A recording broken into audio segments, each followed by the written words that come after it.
வணக்கம். நெருப்பு தமிழன். தொடர்ந்து நம்மளுடைய இங்கே இருக்கக்கூடிய உள்ளே போனோன்னே நெட்வொர்க் கிடைக்கல.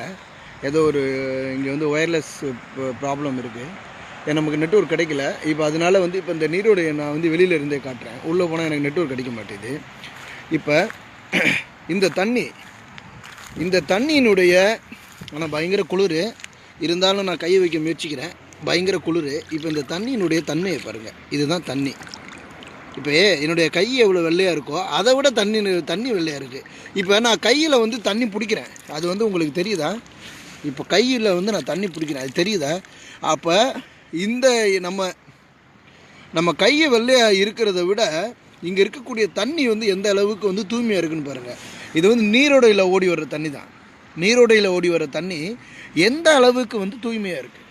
எவ்வளவு தூய்மை! இதை அப்படியே பிடிச்சி கையில் பிடிச்சி குடிக்கலாம்.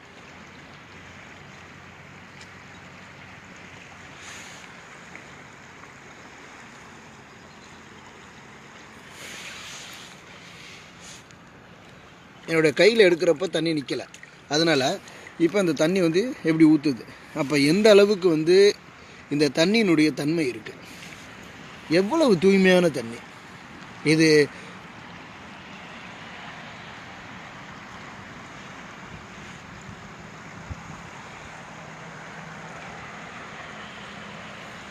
இதற்கு இப்போ மேலே மெயின் ரோடு மேலே அதுக்கடுத்து கீழே இங்கே ஒரு இந்த நீரோடை ஓடிக்கிட்டு இருக்கு. இப்போ இந்த நீரோடை இப்போ இருக்கக்கூடிய மொத்தமாக இருக்கக்கூடிய பனிக்கட்டிகள்லாம் உருகி வர்றதுனாலையும், அதுக்கப்புறம் பல இடங்கள்ல இருந்து இருக்கக்கூடிய ஏரி நிரம்பியோ இல்லை பல இடங்களில் இருக்கக்கூடிய இது போல் நீரோடைகள்லாம் ஒன்று சேர்ந்து ஒவ்வொரு நீரோடைகளாக போகுது. இங்கே இருக்கக்கூடிய கிட்டத்தட்ட இப்போ நான் இருக்கக்கூடிய நாவோஸ்கோஷியாவில் கிட்டத்தட்ட பல ஏரிகள் இருக்குது. ஒவ்வொரு ஏரிகளும் எடுத்துக்கிட்டோம்னா எப்படி போனீங்கனாலும் சராசரியாக ஒரு 500லேருந்து ஒரு 1000 ஏக்கர் இருக்கும். அவ்வளோ பெரிய ஏரிகள். அதில் எல்லாமே தண்ணி இருக்கும். இப்போ இது மாதிரி தண்ணி இருக்கும். இன்னும் ஒரு 2 மாதங்கள் கழித்து எல்லாமே ஐஸாக தான் இருக்கும். அந்த தண்ணிகள்லாம் ஐஸாக இருக்கும். இப்போ இந்த தண்ணியினுடைய தூய்மை தெரியுதா? எந்த அளவிற்கு இந்த தண்ணியினுடைய தூய்மை இருக்குது. இந்த தண்ணி இங்கேருந்து வருது. இப்போ நம்ம சொன்னது மாதிரி அங்கே போய் நீங்கள் மீன் பிடிக்கணும், அங்கே போய் தூண்டியில் உட்காரணும் அப்படின்னா இதற்கு சராசரியாக நீங்கள் லைசன்ஸ் எடுக்கணும். அதுக்கப்புறம் லைசன்ஸ் மட்டும் எடுக்கிறது மட்டும் இல்லாமல் நீங்கள் இங்கே ஒரு 10 பேர் சேர்ந்து மீன் பிடிச்சிங்கன்னா உங்களுக்காக இங்கே இருக்கக்கூடிய ஃபிஷிங் அத்தாரிட்டி ஒருவர் உங்களுக்கு நிற்பாங்க. உங்களுக்கு செக்யூரிட்டியாக ஒரு 50 பேர் 100 பேர் இருந்தீங்கன்னா ஒரு கார் ஒரு ஜீப்பே நிற்கும் உங்களுக்கு அத்தாரிட்டி. அப்போ நம்ம ஊர்களில் நம்ம மீனவர்களுக்கு இந்த பாதுகாப்பு இருக்கா அப்படிங்கிற ஒரு கேள்வியை நான் கேட்குறேன். எனக்கு தெரியல, பாதுகாப்பு இருக்கா இல்லை மீனவர்கள் எல்லாருமே லைசன்ஸ்லாம் எடுத்து தான் மீன் பிடிக்கிறாங்களா அப்படிங்கிறது எனக்கு தெரியல. அதற்கப்புறம் நம்ம மீனவர்கள் அதிகமாக அடிக்கடி மீனவர்கள் காணாமல் போகிறதும், மீனவர்கள் அடிக்கடி மற்ற நாடுகளிலிருந்து கடத்தப்படுறதும், அவர்களுடைய இருக்கக்கூடிய படகுகளை பறிமுதல் செய்கிறதும் இதெல்லாம் நமக்கு அதிகமாக நடந்துக்கிட்டு இருக்கு. இப்போ சாதாரணமாக ஒரு 10 பேர் சேர்ந்து மீன் பிடிக்கிறதுக்கு ஒரு ஃபிஷிங்கிலேருந்து ஒரு அத்தாரிட்டி வர்றாங்க. 50 பேர் 100 பேர் இருந்துச்சுன்னா ஒரு மிகப்பெரிய ஒரு ஜீப்பு வருது. இதெல்லாம் இருக்கும் பொழுது எதற்காக நம்ம நாடுகளில் இன்றைக்கி இருக்கக்கூடிய நம்மளுடைய அரசாங்கம் மீனவர்களுக்கு மிகப்பெரிய ஒரு முக்கியத்துவம் கொடுக்கல அப்படிங்கிறது எனக்கு தெரியலை.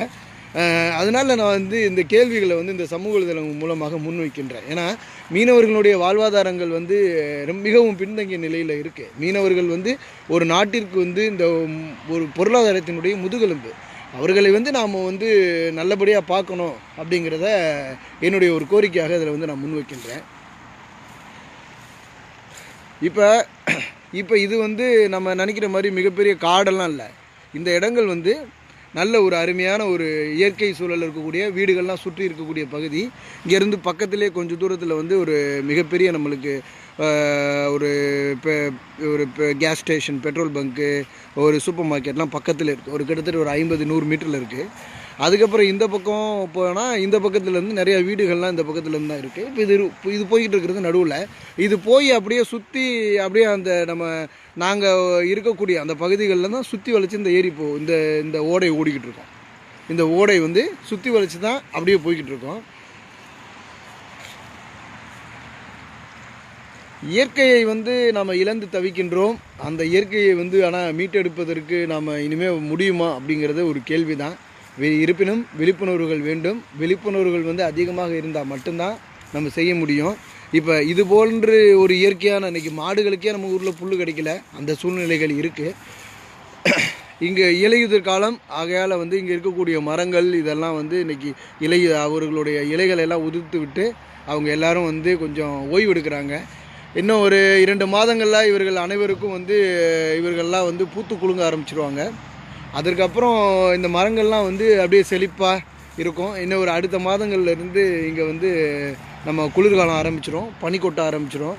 அப்புறம் பனி கொட்ட ஆரம்பித்ததுக்கப்புறம் இந்த மரங்கள்லாம் நீங்கள் இதே மரங்களை நான் காட்டுவேன். இந்த மரங்களுடைய நிலைகள் அப்படியே பச்சை பசேர்னு இருக்கும்.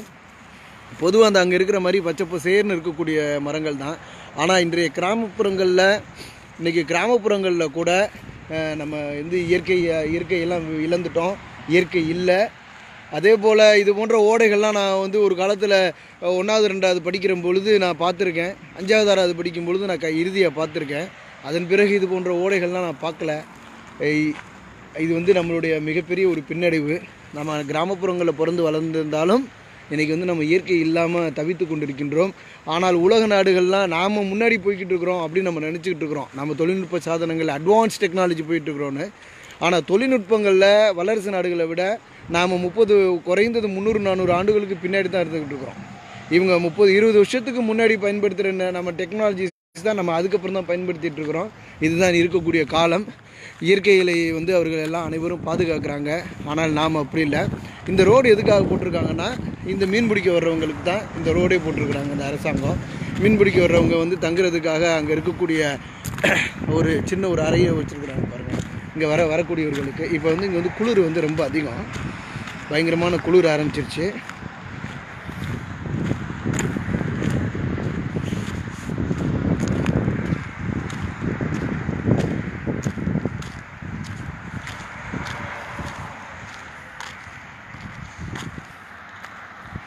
இது வந்து இப்போ நம்ம வந்து ஒரு மெயின் ரோட்டுக்கு வரேன்.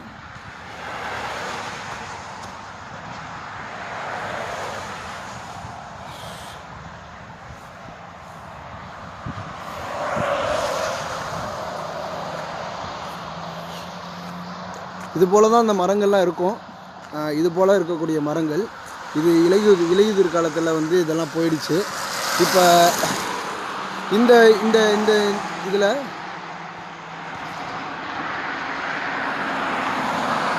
இருக்கக்கூடிய மரங்கள் எல்லாமே ஸ்ட்ராபெரி, ஆப்பிள் மரம், எல்லா மரங்களுமே இருக்குது இதுக்குள்ளே. அதுக்கப்புறம் இங்கே கனடாவில் இருக்கக்கூடிய தேசிய விலங்கு வந்து கரடிகள் வந்து அதிகமாக இங்கே இருக்கும். நம்ம யாரும் அவர்களெல்லாம் தொடக்கூடாது.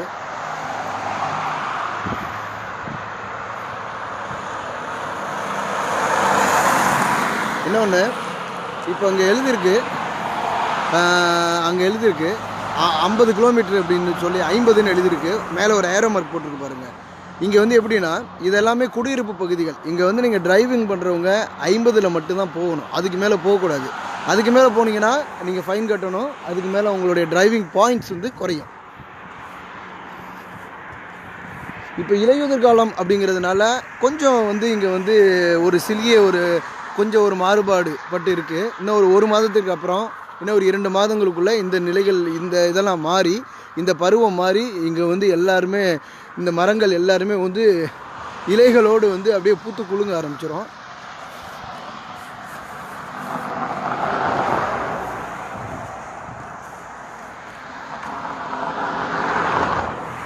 இந்த ஏரி இதிலேருந்து என்ன செய்தி அப்படின்னா, இப்போ இந்த ஏரியிலேருந்து வரக்கூடிய இந்த தண்ணி வந்து இதே போல் இங்கே மிகப்பெரிய ஒரு 500லேருந்து 1000 ஏக்கர் இருக்கக்கூடிய அளவுக்கெல்லாம் மிகப்பெரிய ஏரிகள் இருக்குது, நிறையா ஏரிகள் இருக்குது.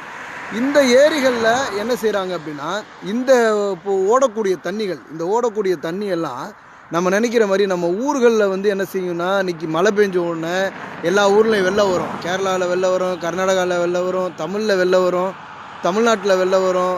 நாம் எல்லாமே வந்து புயல் வரும், ஓகே புயல் வரும். ஆனால் இந்த தண்ணியெல்லாம் எங்கே போகுது அப்படின்னா, நாம் வந்து தண்ணீரை வந்து சேமித்து வைப்பதில்லை.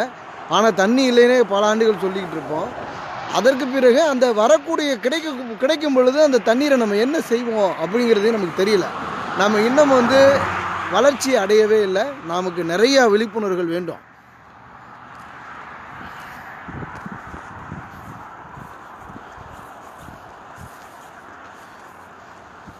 இப்போ இந்த ஓடக்கூடிய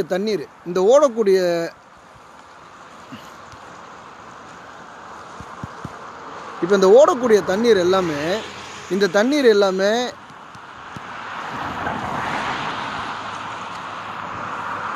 எல்லாமே சும்மா போகாது.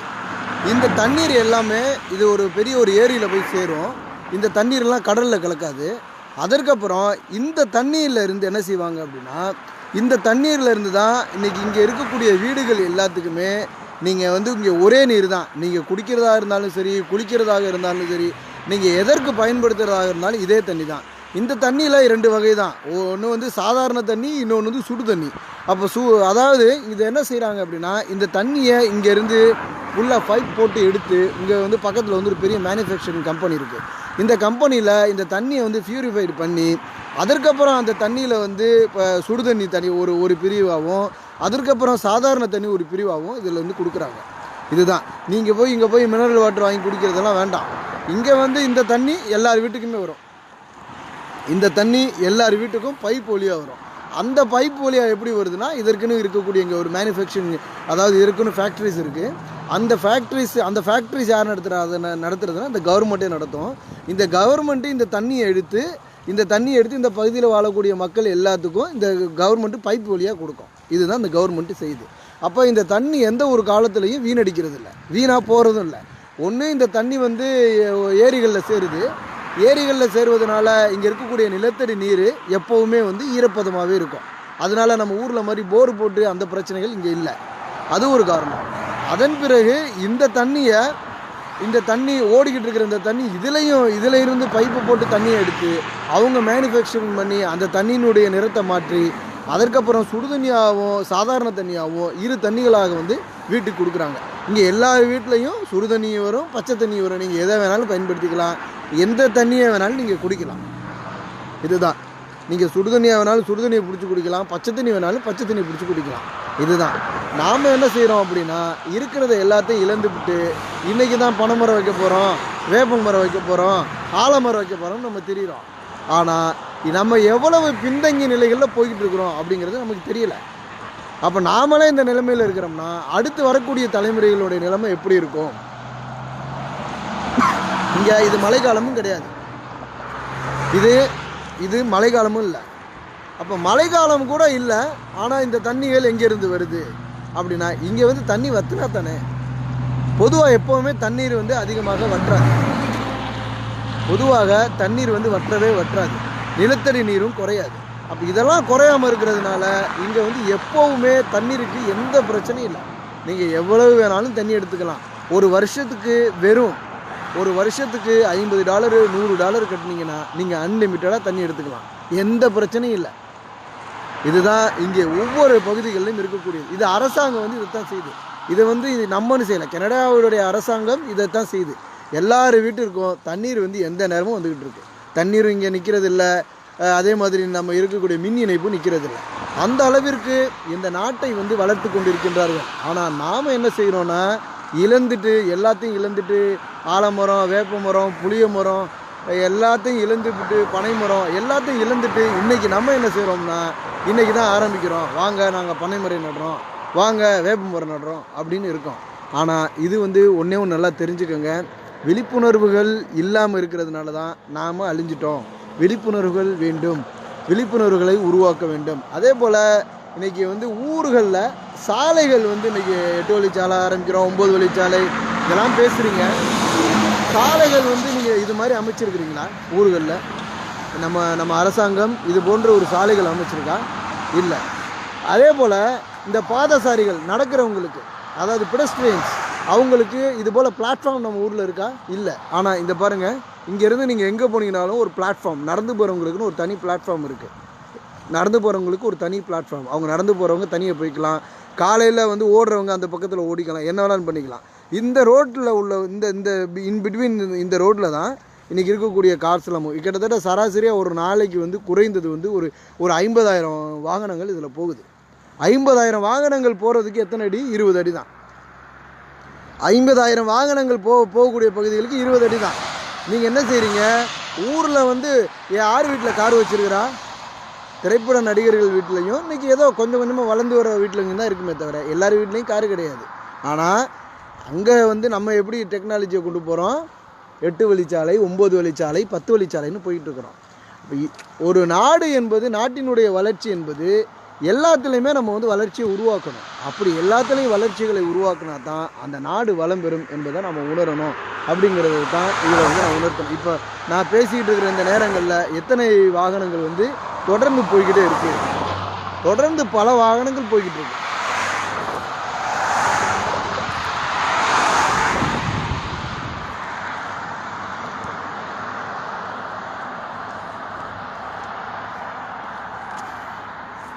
இப்போன்னு இல்லை, எப்போவுமே இங்கே தண்ணி வற்றாது. இங்கே வீட்டில் எங்கேயும் தண்ணி வரல, எது வரல, அது வரல, இந்த பிரச்சனைகளும் இல்லை. சுற்றி பாருங்கள் எவ்வளவு மரங்கள் இருக்குது. சுற்றி எவ்வளவு மரங்கள். இது வந்து ஒரு இப்போ இருக்கக்கூடிய குடியிருப்பு பகுதிகளில் எவ்வளவு மரங்கள். அப்போ இவ்வளவு மரங்கள் இருந்தால் நம்ம எவ்வளவு இயற்கையோட எவ்வளவு செழிப்பாக எந்த விதமான ஒரு நோய் நொடி இல்லாமல் வாழலாம். இவ்வளவு மரங்கள். இப்போ இன்னமும் நான் வந்து இப்போ என்னுடைய வீட்டுக்கு பக்கத்துலலாம் இருக்கிற வீடுகளை விட இங்கே மரங்கள் தான் அதிகம். இப்போ கிட்டத்தட்ட இது வந்து போயிட்டு இருக்கிற மெயின் ரோடு. இப்போ இந்த மெயின் ரோட்டில் கிட்டத்தட்ட மெயின் ரோடு முழுவதும் மரங்கள் தான். இன்றைக்கி ஊர்களெல்லாம் மரங்களே இல்லை. இந்த நிலைகள்லாம் தொடர்ந்து வந்து நம்ம ஊர்களில் தான் நோக்கி நடந்துக்கிட்டு இருக்கு. இந்த நிலைகள் மாற வேண்டும். நாம் மாற்றம் அடைய வேண்டும். விழிப்புணர்வுகளை ஏற்படுத்த வேண்டும். அனைவரும் நாம் விழிப்புணர்வுகளுக்காக போராட வேண்டும். அது மட்டும் இல்லை, அதுக்கப்புறம் அங்கே ஒரு சைன் போர்டு இருக்கும். அந்த சைன் போர்டு, இங்கே இருக்கக்கூடிய சைன் போர்டு, அதாவது இந்த ரெசிடென்டல் ஏரியா குடியிருப்பு பகுதிகள் எல்லாம் நீங்கள் 50ல் தான் போகணும். இதில் வந்து கண்ணா பின்னான்னு இங்கே யாரும் போக மாட்டாங்க. அப்படி போனால் அடுத்த செகண்ட் போலீஸ் பிடிச்சிருவாங்க. அடுத்த செகண்ட் அவங்க மாட்டுவாங்க. அதனால் இங்கே அப்படியெல்லாம் யாரும் கண்ணா பின்னான்னு ஓட்ட மாட்டாங்க. 50னா 50 தான். நீங்கள் வேகமாக போகணுன்னா எக்ஸ்பிரஸ் ஹைவேல மட்டும்தான் நீங்கள் வேகமாக போக முடியும். இதுதான் இங்கே இருக்கக்கூடிய ஒரு நாடு என்பது. சட்டத்திட்டங்களும் இருக்கணும். அதற்கான அடிப்படை வசதிகள் மக்களுக்கு ஏற்படுத்தி கொடுக்கணும். அவர்கள் தான், அந்த நாடு தான் வளம் பெற முடியும்.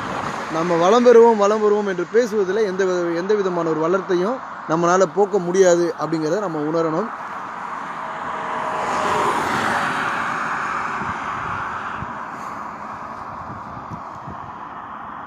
இதுதான் வந்து இப்போ இருக்கக்கூடிய உங்களுக்காக நான் காட்டுற வியூ. இப்போ இந்த வழியில் தான் சராசரியாக இந்த 20 அடி ரோட்டில் தான், அதாவது இந்த ஒரு 20 அடி தான் இருக்கும்.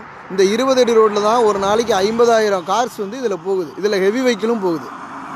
ட்ரெய்லரு, பெரிய வந்து ஹெவி வெஹிக்கிள், கிட்டத்தட்ட 14 டன் இருக்கக்கூடிய ஹெவி வெஹிக்கிள்ஸ்லாம் இதில் தான் போகிறாங்க. இப்போ இவங்களுக்கே வந்து சராசரியாக வந்து இவ்வளவு தான், 20 அடி ஃபீட் தான் ரோடு தான். நமக்கு எதுக்கு வந்து இன்றைக்கி நம்ம பேசிகிட்டு இருக்கிற மாதிரி விளைநிலங்கள், விவசாய நிலங்கள்லாம் அழித்து நம்ம எதுக்கு இதெல்லாம் செய்யணும் அப்படிங்கிறத நாம் யோசிக்கணும். தொடர்ந்து விழிப்புணர்வுகளை ஏற்படுத்தி கொண்டே இருப்போம். தொடர்ந்து சிந்திப்போம், சிந்தித்து செயல்படுவோம்.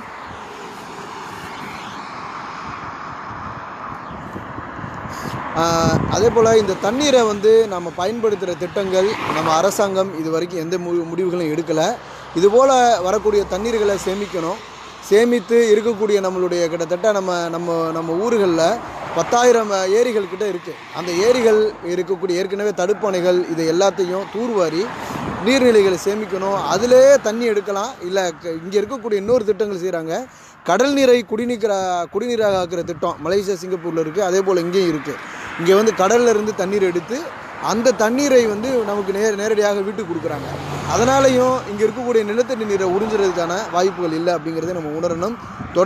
தொடர்ந்து நம்மளுடைய அரசாங்கம் இதுபோல் நம்மளுடைய மக்களுக்காக செய்யணும் அப்படிங்கிறது தான் கோரிக்கையாக முன்வைப்போம். விழிப்புணர்வுகளை ஏற்படுத்துவோம். எதோ செய்திகளில் கவனங்களை செலுத்தாமல் இயற்கையை பாதுகாப்பதிலும் நம்மளுடைய இயற்கையை மேம்படுத்துவதிலும் நம்மளுடைய கவனங்களை செலுத்துவோம். நன்றி, வணக்கம். நெருப்பு தமிழ்.